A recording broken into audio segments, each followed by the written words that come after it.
VS9 మీడియాకు స్వాగతం. తెలంగాణ రాష్ట్రం భద్రాద్రి కొత్తగూడెం జిల్లా భద్రాచలంలో భీష్మ ఏకాదశి సందర్భంగా శ్రీ శ్రీ శ్రీ త్రిదండి చిన్న జీయర్ స్వామివారి ప్రత్యక్ష పర్యవేక్షణలో ప్రభుత్వ జూనియర్ కళాశాల మైదానంలో ప్రత్యేకంగా ఏర్పాటు చేసిన వేదికపై నిర్వహించిన విష్ణు సహస్రనామ స్తోత్ర పారాయణం భక్తులకు ఆజ్ఞాత్మక చింతన కలిగించింది. ముందుగా కార్యక్రమానికి జీయర్ మఠం నుండి శోభాయాత్రగా బయలుదేరిన జీయర్ స్వామి మేళతాళాలు, కొమ్ము నృత్యాలు, విచిత్ర వేష ధారణలత శ్రీ సీతారామచంద్ర స్వాముల శోభాయాత్ర కళాశాల వెదికి చేరుకుంది. వేదిక చేరుకున్న జీయర్ స్వామి వారుచిచకే జీయర మఠం జెండా ఆవిష్కరించారు. అనంతరం శ్రీ సీతారామచంద్ర స్వాముల వారికి విశేష పూజలు నిర్వహించి సాయం సంధ్య వేళ చిన్న జీయర్ స్వామి ఆధ్వర్యంలో విష్ణు సహస్రనామ పారాయణ కార్యక్రమం వైభవంగా జరిగింది. అలాంటి ఆవులను యొక్క ఇప్పుడు లక్ష్మీ అష్టోత్తరంలో అశరణ్య శరణ్య అనన్య శరణ శరణమహం ప్రపద్యే.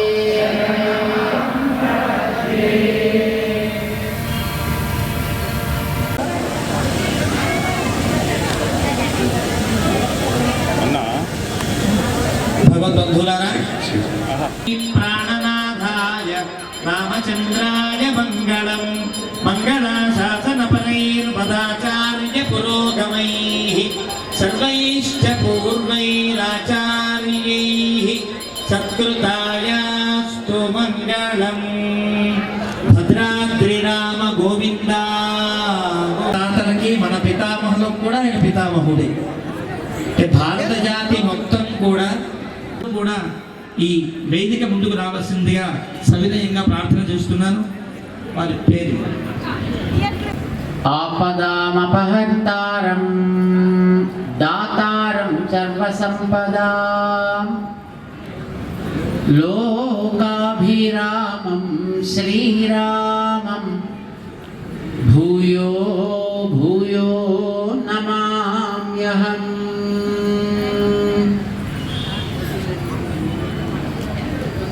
ప్రియ భగవద్బంధువులారా,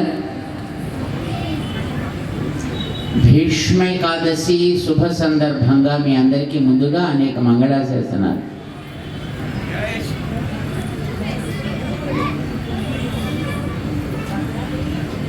ఇది ప్రస్తుతం మనకి ఇంకా శీతాకాలమైన వేసవి కాలంలానే ఉంది అనిపిస్తోంది. జనాలు చక్కగా విశాలంగా మధ్యలో గ్యాప్ వదిలిపెడుతూ చక్కగా కూర్చుంటే అందరికీ సుఖంగా ఉంటుంది. ఒకరిలో ఒకరు అక్కడ ఒకరి ఒళ్ళో ఒకరు చేరిపోకుండా చక్కగా విశాలంగా చక్కగా కూర్చోండి. హాయిగా అందరం కూడా కూర్చోవచ్చు, దర్శనం చేసుకోవచ్చు.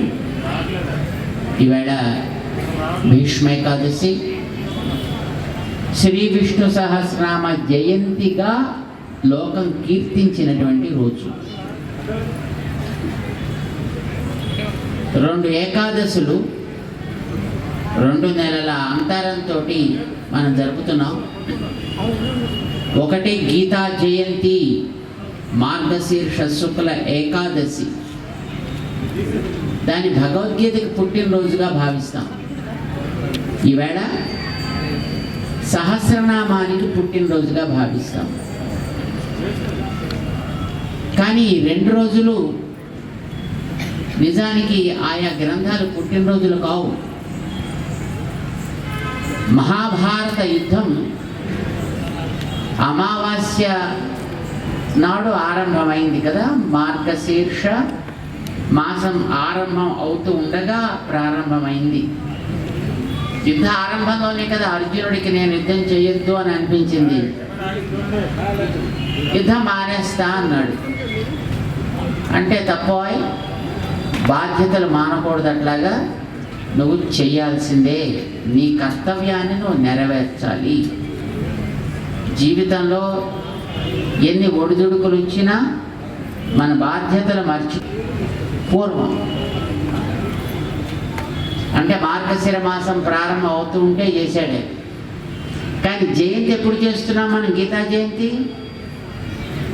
ఏకాదశి నాడు చేస్తున్నాం. అంటే ఎన్ని రోజుల తర్వాత? 11 రోజుల తర్వాత చేస్తున్నావు. అదేంటి అలాగా? పుట్టినరోజు నాడు పుట్టినరోజు పండగ చేయాలి తప్ప 11 రోజులు దాటిన తర్వాత చేస్తారా ఏంటి? మరి అట్లా ఎందుకు చేస్తున్నారు అని ఎప్పుడైనా మీకు డౌట్ వచ్చిందా? బుద్ధిమంతులు కనుక మీకు రావుతలే. భగవద్గీత ఉపదేశం చేసినప్పుడు కృష్ణుడు చెప్పాడు, అర్జునుడు విన్నాడు. అర్జునుడు అడిగాడు, కృష్ణుడు సమాధానాలు చెప్పాడు. అన్నాడంతే కృష్ణుడు. అంటే ఇంకా ఎవ్వరూ విన్నా, ఎవ్వరికీ తెలియదు. వినే అర్జునుడికి తెలుసును, చెప్పిన కృష్ణుడికి తెలుసు. 11 రోజులు తర్వాత యుద్ధం ప్రారంభమయ్యి గడి కళ్యాణ గుణగణ పద్మవనాలయ భగవతీ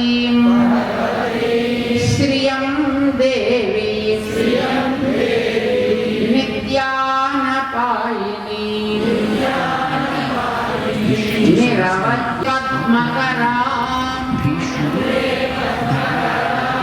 ప్రసన్న వదనా సౌభాగ్యదాం భాగ్యదాం